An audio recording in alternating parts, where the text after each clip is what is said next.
Okay, so today's topic will be about machine learning and artificial intelligence algorithms that are working on big data, and we will talk about why sometimes they are not acting ethically or why they are sometimes against our privacy. So let's start with let's start with what you know and what you don't know. So what you know is the following, because this is what we're talking about for the last 10 years. We always say that be careful about what you are sharing, because everybody is now using social media. And for instance, if you take a picture of you with your friends, and you might sometimes provide the following information like location, the names of the tagged people, biometric data like facial features, but this also leaks more information like your habits, because probably you are visiting that place frequently, and so on and so forth. So this part everybody knows about, so people try to be careful about what they share. But the misconceptions are as follows, because people think as follows: if I do not share any personal information, nobody can get any crucial information about me. So this is one of the misconceptions. For instance, let's say that, like the above example, you went to a restaurant with your friends, but instead of taking a group picture, maybe you only take a picture of your food. So you might think that, okay, this is a picture of the food, for instance, a salad, so this doesn't leak any information about me. But actually, just because of that picture, you might be labeled as depressed. I will give an example in the following slide. And second misconception is as follows: people think that my data is only used for showing me targeted advertisements. So this is true. Of course, you are receiving all of these advertisements due to your data you spread all over the internet. But this is not the only problem. And if it was the only problem, people wouldn't care, because now everybody are using ad blockers. So you don't see those advertisements most of the time anyway. So you block advertisements all the time, maybe except for Father's Day, because father is actually a stranger in the house. Nobody knows what to get as a present. So at that time you might get a professional advice, so you might block the advertisement. But other than that, everybody blocks the advertisement anyway. But this is not your data is not only used for advertisements. They might be used for actually classification and profiling, and then this profiling can result as a score, like an artificial intelligence score. Some people call it e-scores. And because of these scores, if they are low, your job application or visa application might get rejected. So this is why it is very important. So let's go back to the example where I talk about sharing food pictures. So an Instagram user might be labeled as happy for posting food pictures. So you might be doing the same. You might be sharing the same kind of food pictures, but you might be labeled as jealous instead of happy for posting food pictures. And this might be true. Maybe you just post those pictures just after you see other people sharing happy moments, and you become jealous and you share this. Such a pattern is very hard to be detected by humans, but AI and machine learning algorithms can easily detect such patterns. So that is one of the problems. We most of the time as a human don't see what is going on, but machine learning algorithms in this sense are very good to detect what is going on in the background. So ideas as follows: we have put a lot of data on the internet, so this is called big data. I call it data pollution, but people call it big data, and let's see how it is defined. Big data is a field that treats ways to analyze, systemically extract information from, or otherwise deal with data sets that are too large or complex to be dealt with by traditional data processing application software. So this definition is from Wikipedia, so it must be true. So how artificial intelligence and machine learning algorithms comes into play in this scenario? They are used for pattern recognition, or classification, and scoring. So artificial intelligence and machine learning techniques can be used on big data to obtain patterns that are impossible to be detected by human inspection. They are used to categorize data owners. Actually, this is called classification. So depending on any data, you can classify them. For instance, in cybersecurity, when we are trying to detect malwares, what we do is as follows. We initially give the algorithm some labeled data saying that these are malware and these are not. So the algorithm trains itself. This is called supervised learning. If you don't label the data, then it will be called unsupervised learning. Then the algorithm somehow sees the patterns between the differences between malware and the other files. And then when we give the algorithm a different file, it can correctly determine if it is a malware or not with some probability. And maybe it is 80%, maybe 99%, depends on the concept. But this way, it works as a classifier.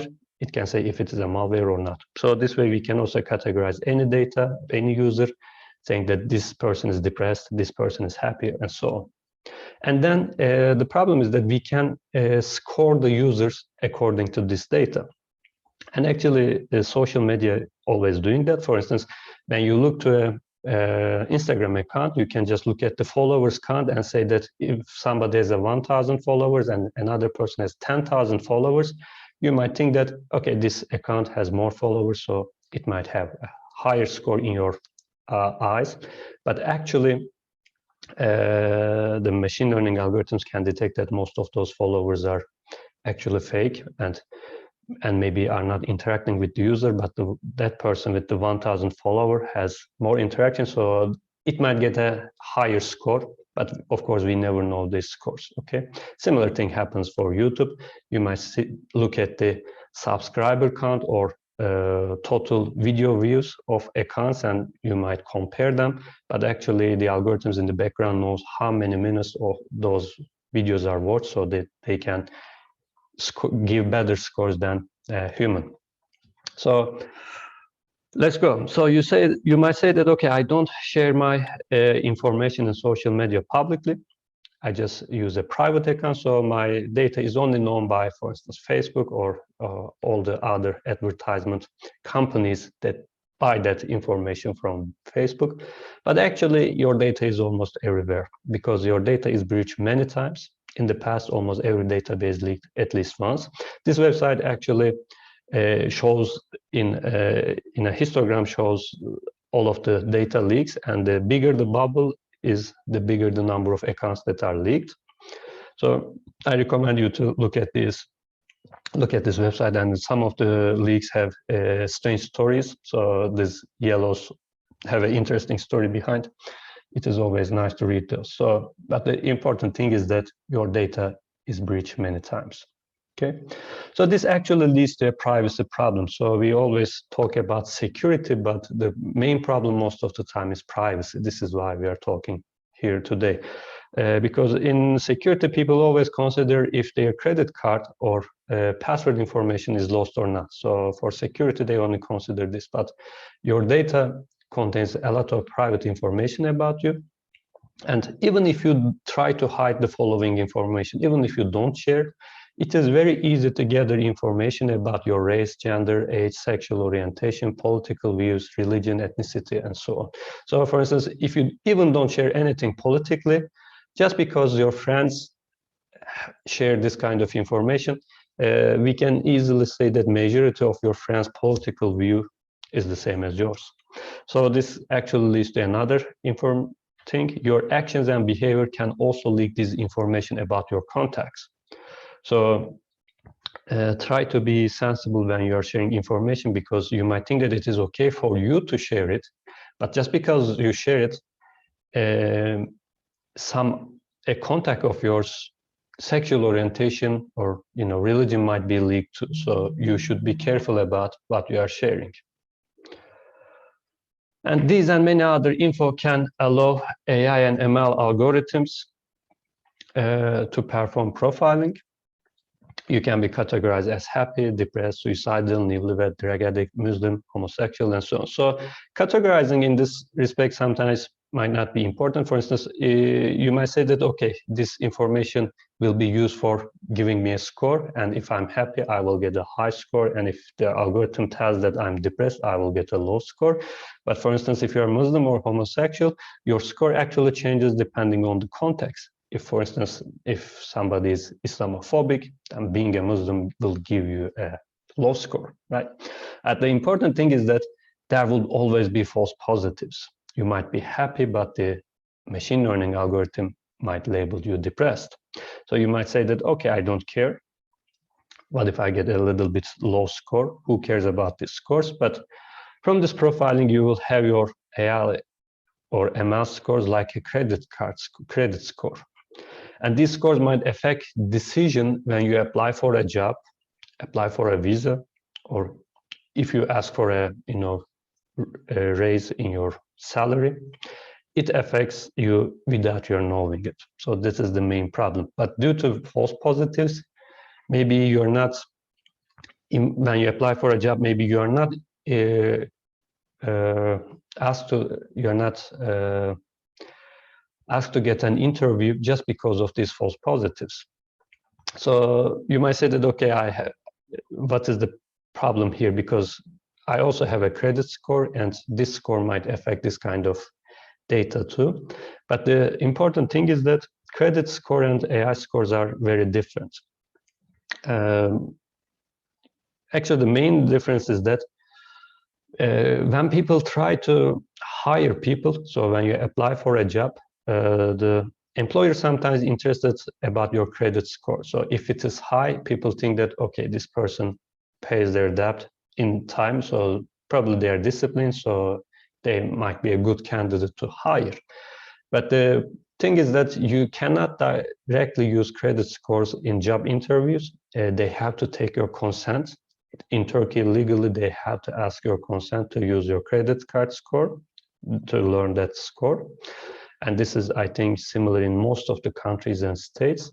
But there is a way to, walk around this thing. So, because people use, instead of credit score, some AI scores, but those AI scores are actually obtained from credit scores. So this is the main problem, because credit scores are based on your economy, but your AI scores can be obtained from unrelated topics, like the cat pictures you're sharing and so on. Credit scores are relatively transparent, so you know how that works, but you don't know AI scores because you don't have the algorithm yourself. It is not open source. You cannot see how it works. And you also know how to improve your credit score because you can reduce your debt, pay your bills on time and so on, but you don't know how to increase your AI scores. You might guess some of them, but without knowing the algorithm, it is very hard to do it. So credit scoring industry is regulated, but AI scoring is not. So actually, that is one of the main points of this talk. I want them to be regulated. This is the thing we will talk at the end. And the second thing is that in your credit score, if there is an error, that can be corrected. I don't know if anybody did it in Turkey, but there is an example for here from a very good book called Weapons of Math Distraction by Cathy O'Neill.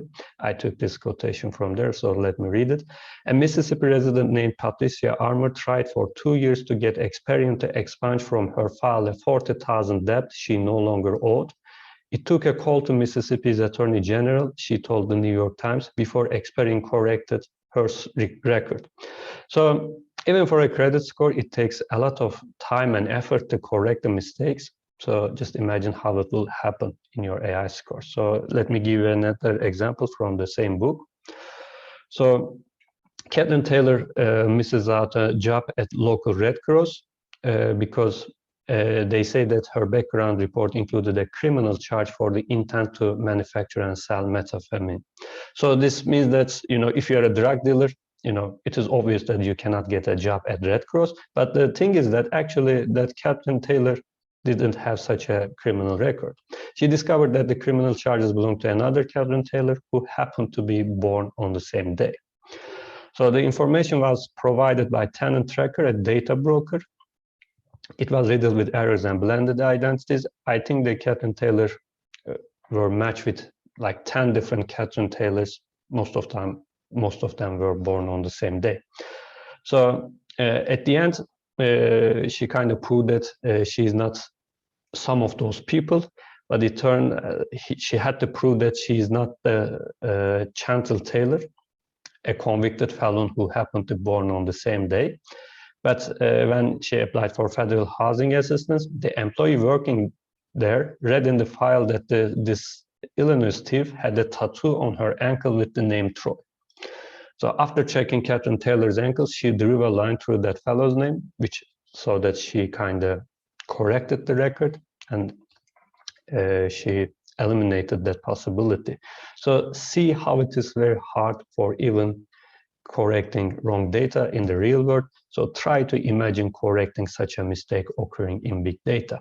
So for instance, Google, I don't use Twitter a lot. So when I search my name on Google, my pictures appear on the next, on the right, which is saying things that I work at Middle East Technical University. It says my research interest. And at the bottom, it gives some links to like Google Scholar, my LinkedIn account or something, but there's also a Twitter button there, which actually doesn't belong to me. So it took like 2 months for me to correct that mistake. So, okay, these were the parts that we talk about in, credit scores or other data that the governments and people getting. But let's now move on to big data and what kind of things they collect about us. So by now, I think everybody knows that technology is not built for you. It is built for your data. And, the famous saying is that if a product is free, then you become the product. So your data is actually used instead of charging you for money, because data is the new oil. Okay, it is really expensive and precious. People are trying to get a lot of the data from you. So Facebook collects everything about you, from Facebook, Instagram, WhatsApp, to sell visibility into people and their lives. Advertisers buy access to your personal data. So you can go to Instagram or any place, pay some money and buy some advertisements rights so that you can see other people's data. So in May 2021, people at Signal bought some Instagram ads. This is a fantastic experiment. You can read it in the blog. I think I will share the link in the next slide. So what they did as follows. As advertisements, they showed the user's personal data back to them. When you buy this kind of advertisements, actually you also learn a lot from the user who is going to see the advertisement. So because you might change your advertisement depending on the person who is seeing it, because if it is a man, maybe you can use different pictures or different words. For a woman, you can do different things, or if it is a kid, you can show some different pictures and so on. But instead of writing a code depending on this data and showing an advertisement, they simply showed the user's personal data back to them. But this transparency actually got them banned. So let's look at some of the examples they shared in their blog. So assume that you just logged into Instagram or Facebook, and then on the right or left, you see an advertisement saying things about you. And these are some examples. You got this ad because you're a K-pop loving chemical engineer.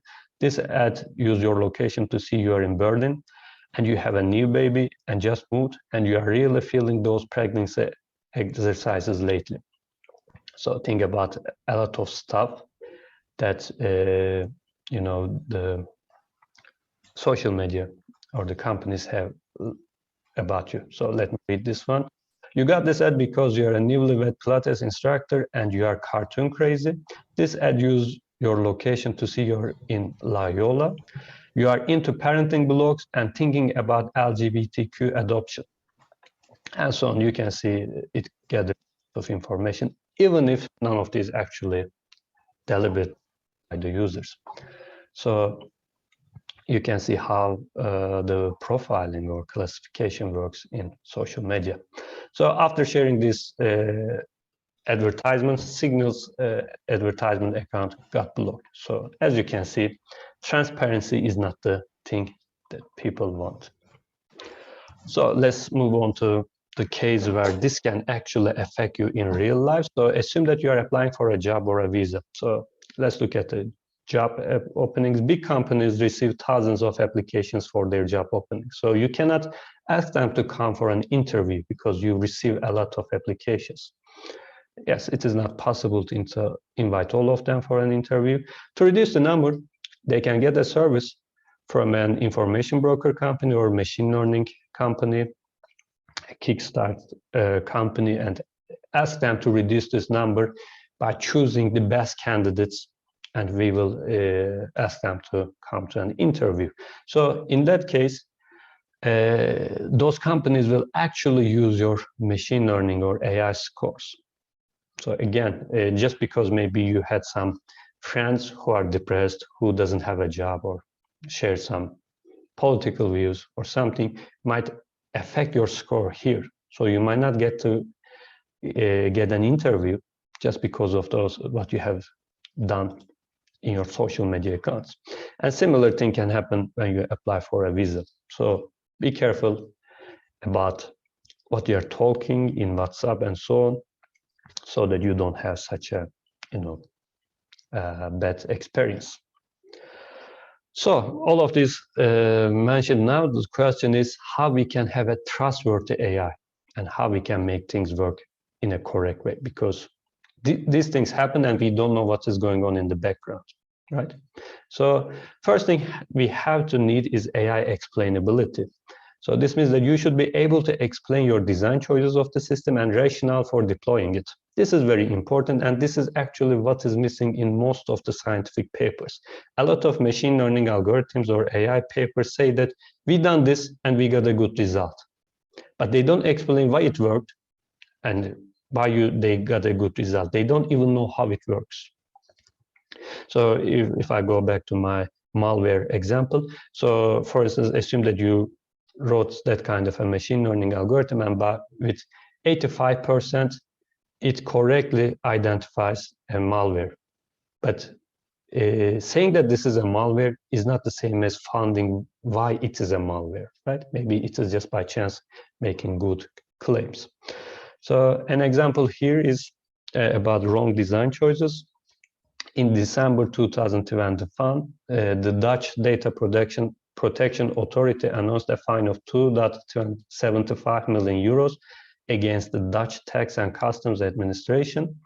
It was based on a GDPR violation for processing the nationality of applicants by an ML algorithm in a discriminatory manner. The algorithm had identified double citizenship systematically as high risk, leading to marking claims by those individuals more likely as fraudulent. So just because you're a double citizen, you're actually identified as high risk. So this is actually happens when you apply for a job, apply for a credit, and so on, just due to wrong design choices. So next thing is we need to talk about AI fairness. So in order to be fair, there shouldn't be any bias, and this is actually a hard topic. So let's talk about what is fair actually. Fairness means that personal data needs to be handled in ways people would reasonably expect and not use it in ways that have unjustified adverse effects on them. So similarly, a practice will be considered unfair if it causes more harm than good. So bias can be addressed prior to training the algorithm, during the model training, and post-processing. But the problem is that it is unclear how to avoid bias in practice. So let me give you an example and talk about why this actually happens. So some of the machine learning algorithms act racist or sexist. And if you make a wrong design choice, this might be the reason why they're acting racist. But even if your design choices are correct, sometimes they still act racist. So let me talk why this is the case.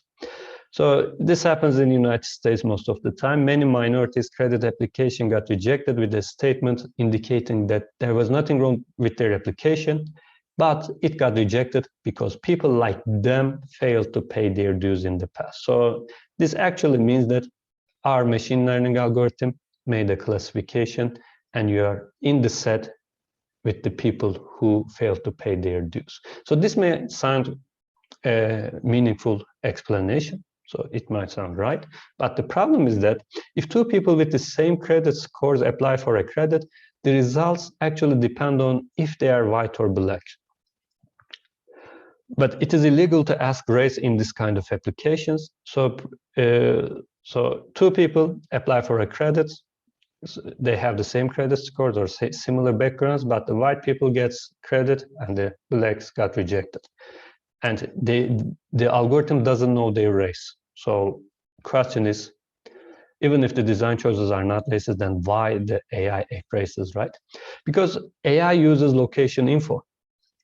And from there, they actually understand they're living in a black people, in a street where a lot of black people are living. But the problem is that wealth is not equally distributed among the black and white people. So just from your location information, they understand that people living in a similar places are not paying their dues in time. So just because of this, you got rejected.